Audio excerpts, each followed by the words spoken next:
Government is not the solution to our problem.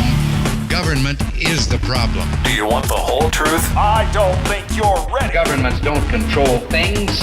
A government can't control the economy without controlling people. It's Crane Durham's Nothing But Truth.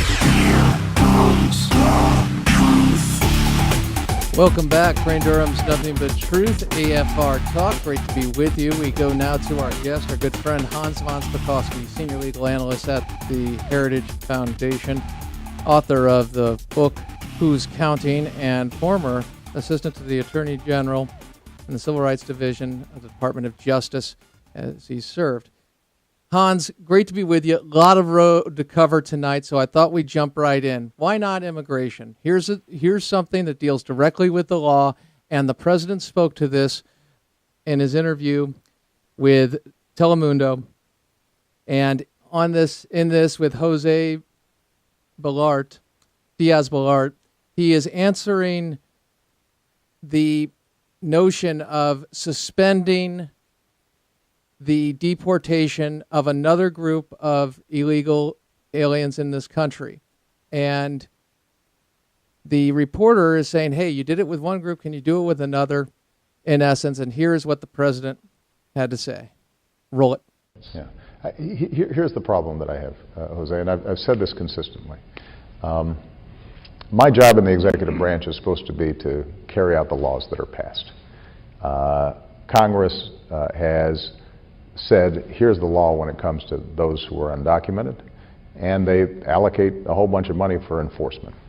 And what I have been able to do is to make a legal argument that I think is absolutely right, which is that given the resources we have, we can't do everything that Congress has asked us to do. What we can do is then carve out the DREAM Act folks, saying young people who have basically grown up here are Americans that we should welcome. We're not going to have them operate under a cloud, under a shadow. But if we start broadening that, then essentially I would be ignoring the law in a way that I think would be very difficult to defend legally. So that's not an option. Hans, has he already, in essence, not followed the law? And so what he just said there, does that make sense? It doesn't make sense. It's frankly legal gobbledygook. I'm just amazed that he is a lawyer. Anyone giving that kind of advice to a client would quickly get sued for illegal incompetence. Look, he's made a conscious decision not to enforce the immigration law with regard to a huge, broad category of illegal aliens. He says, well, he's not doing it because they don't have enough resources to enforce the law, but that is simply not true at all. And him claiming that that's the reason they're doing that, it just doesn't make any sense. Well, the facts don't support that. So he says we don't have the resources to enforce this one part of the law. The question relates to expanding that, and he's saying, well, pretty much I can't sell that. I've already used one excuse of not enforcing it, and that would be to broaden it. Well, I really couldn't get by with that. I don't want to mischaracterize the president, but I also want nothing but truth. Is that what he's saying? Yeah, you pegged it exactly. This has nothing to do with the rule of law or anything like it. This is pure politics. Him saying that, yeah, he can get away with ignoring the law with regard to certain illegal aliens, but it would be a political problem if he extended it even further. So we are dealing with a debt ceiling situation.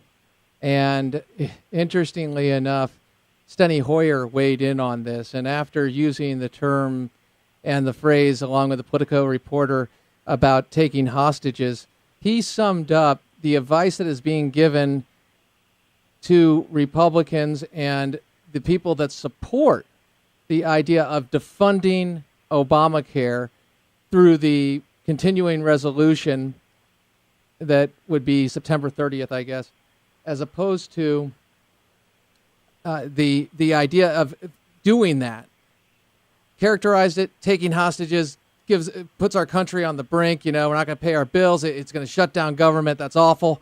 And he also went on to characterize the movement that is for this. And here was what he had to say to that. Cut 7, roll it. I think it's riskier. And I think it's riskier because what you saw in what Boehner was trying to do on the CR and Cantor were trying to do on the CR. You saw the Heritage and Freedom Works and Club for Growth all very energized in a very hard line, we're going to score this vote mode, which, as I said, Republicans for the most part are concerned not about generals but about primaries.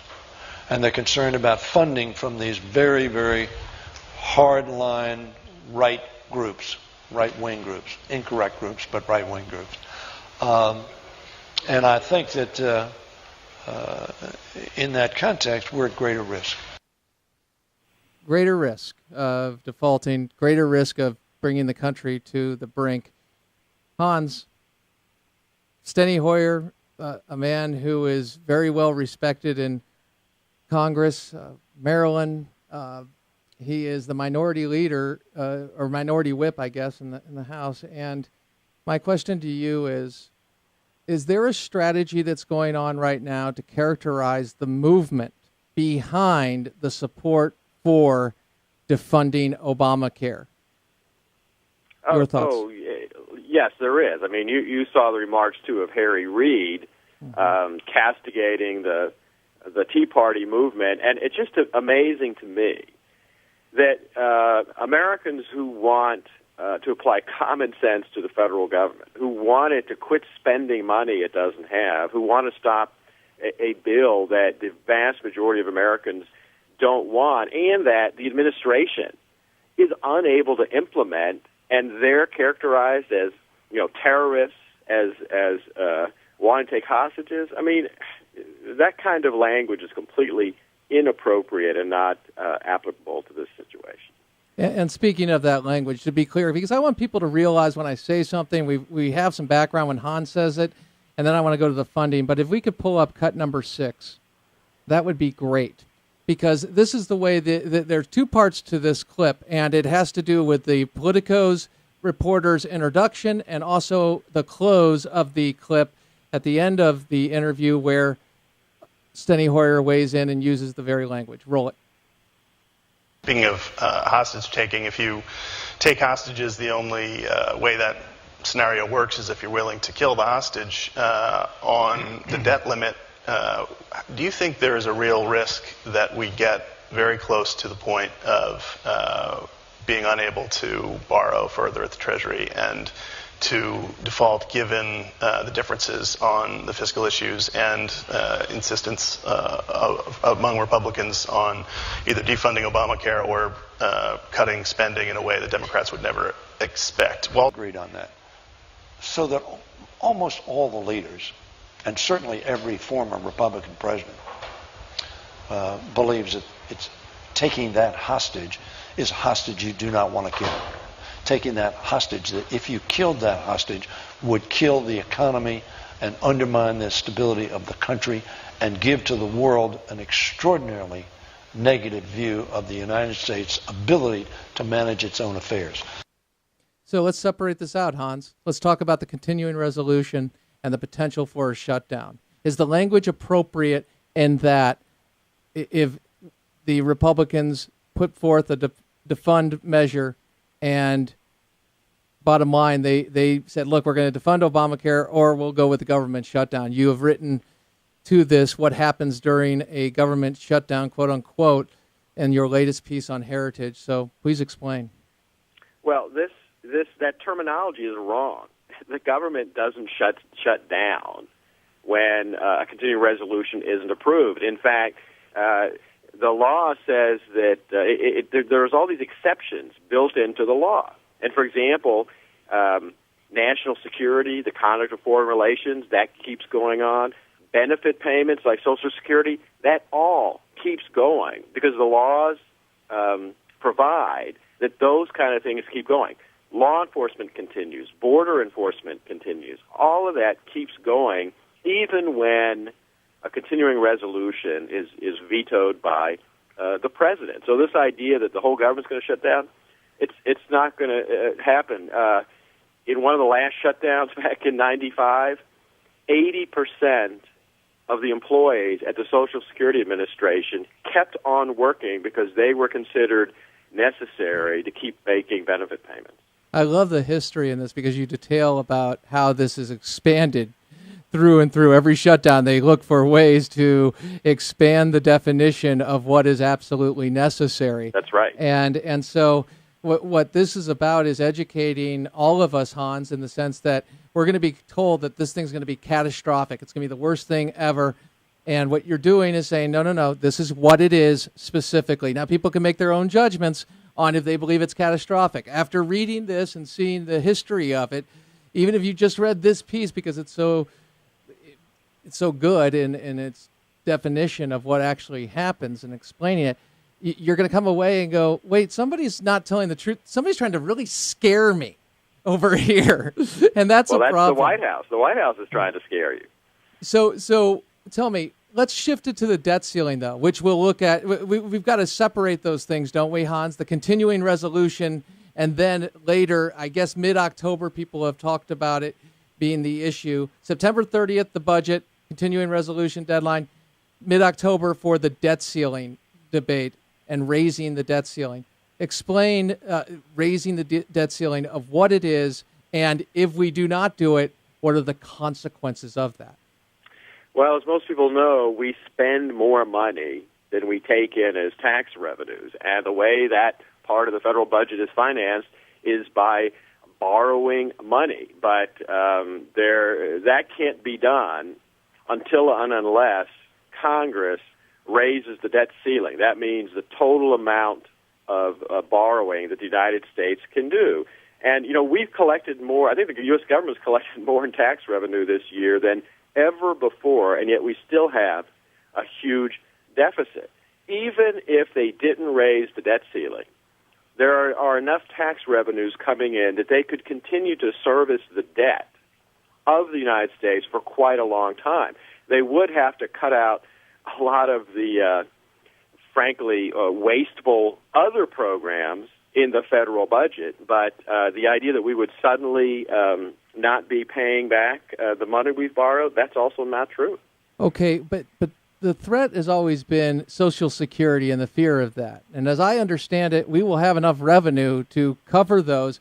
There might be a 1 or 2 day delay in the checks, but never the fact that, you're not going to get them. No, that's right. There is more than enough money coming in tax collections by the IRS to not only pay off the debt we've already acquired, but also do things like pay out Social Security benefits, veterans benefits, and things like that.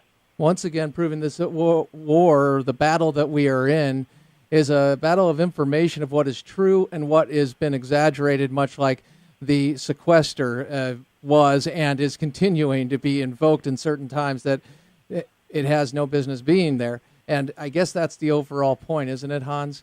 What we're dealing... Go ahead. Yeah. Yeah, no, it is. Remember, everybody should remember all these same predictions of disaster, skyfalling, and were made before the sequester came in. The sequester's now been in place for many months, and we haven't really noticed any problems, have we? No, and I understand the polls are looking up for those desiring to defund Obamacare. It's becoming less and less popular. Your thoughts on that? Is the tide turning in your mind? And do you see a two-tiered strategy, one with the defund Obamacare initially and then through the continuing resolution, and then to have one as a continuing resolution that is a stopgap measure but offers the opportunity for the Senate to take it up, the first one, and have the debate? Well, no, you're exactly right about that. The support for what a small group of conservatives in both the House and Senate have proposed has been growing. More and more members of the Senate and the House are signing on to it. So it looks like there's actually a possibility that this could happen. And look, a month ago, 2 weeks ago, everyone said there was no way the conservatives could get enough support to even come close to doing that. And Hans, what are we seeing historically when you see conservatives stand up and continue to stand by their principles and really point that out, not sway, not be moved in the sense of, okay, I'm going to compromise on the principles. I'm going to listen to my opponents, in essence, advice so that I can appease others in the middle. What are we seeing? I mean, I think we're seeing this not only in this country, but historically we've seen it worldwide in the sense that when conservatives stand by their principles, they're rewarded. No, that's exactly right. I mean, don't forget, Ronald Reagan did that, and his second election, and he did that despite many in the Republican Party saying he was being too severe. Remember, he had a landslide re-election effort, and in the 1995 Congress, remember, they stood up to President Clinton. It caused several shutdowns of the government, but in the end, it got them a balanced budget. First time that had happened in generations. It is amazing. We've got to really look at the spin that's put on the news in hindsight of how it's been characterized and taking that fully. Hans, you are on the show a lot, sometimes multiple times a week, and you will continue to be getting those requests because we're dealing with the rule of law and nothing but truth, and you deliver it, and we appreciate it. Thank you. Thank you, Crane. Take care, buddy. Crane Durham's Nothing But Truth. Now we're going to shift just slightly here in our final moments together. Pretty dramatic there, Crane. Yes, you can go to the Facebook page and weigh in, and in time you can go to nothingbutTruth.com and check that out. But always go to afa.net first. Just do that. And check out all the great programming that we have here. Remember your home. You may have some questions about what Ben Bernanke does. I mean, I think it was at 41% realized what quantitative easing was and was familiar with it. Was it 14 or 41% of Americans?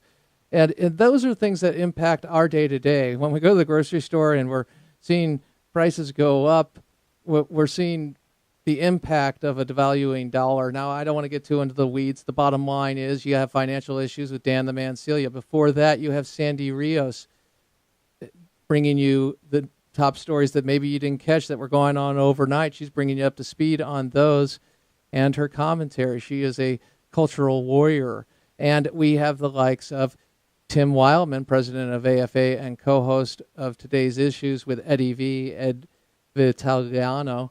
And then we have Kevin McCullough with AFA Today, B-Man Fisher with Focal Point, Bert Harper, Pastor Bert Harper, and Dr. Alex McFarland with Exploring the Word, and then Tony Perkins with Washington Watch, and then yours truly. I mean, it really is a place that you can lock in and have the conversation. And hopefully, whether you identify yourself as a Christian or you're saying, wait a second, I've never tried Christian radio.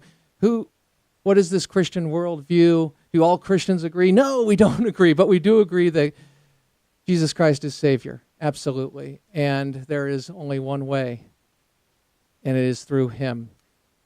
That said, we appreciate you coming to the table, and we hope that you are being edified by what you're hearing and listening to. And I hope you also understand that there's a message here, and the message is nothing but truth, and I don't say but, actually, nothing but truth, but did I say but again? Stop that. It's almost reflexive.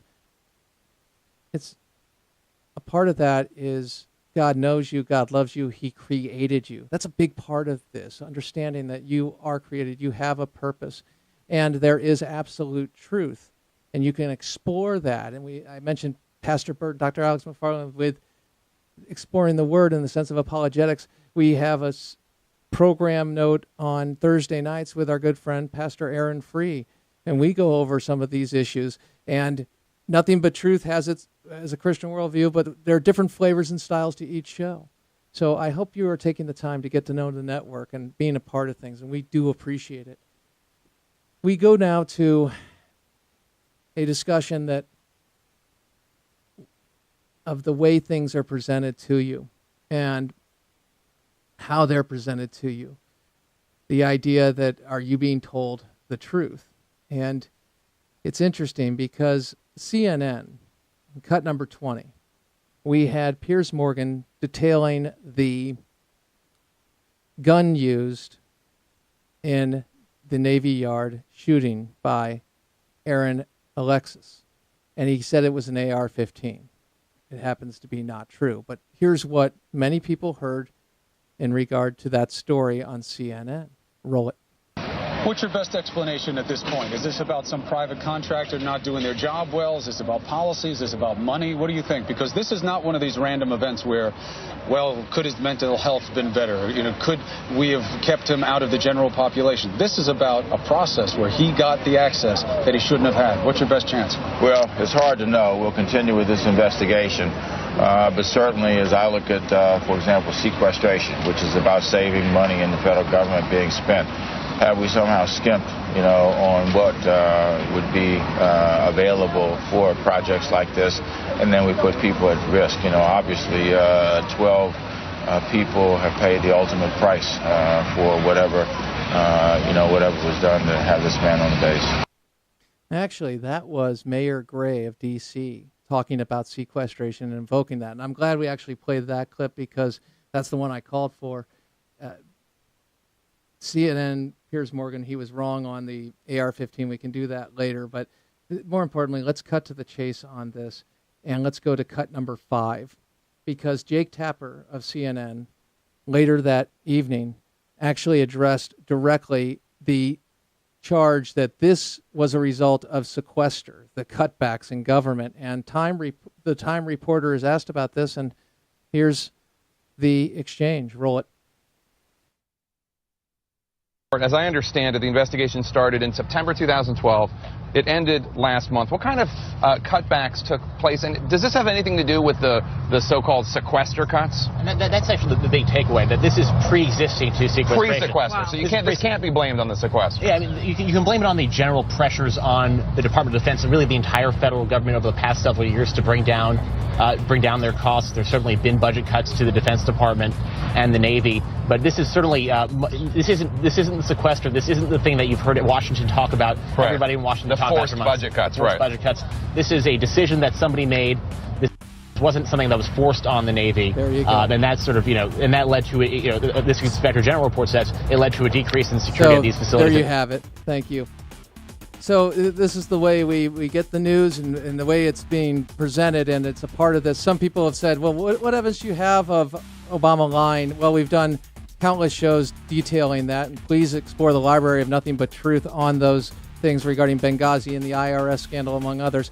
Crane Durham's Nothing But Truth. Live with honor in your life, compassion in your heart. Remember to always keep the faith in Jesus Christ. Know that we're going to put a focus on the Roe v. Wade. AFR Talk. Liberty Counsel Defense Church Youth Group from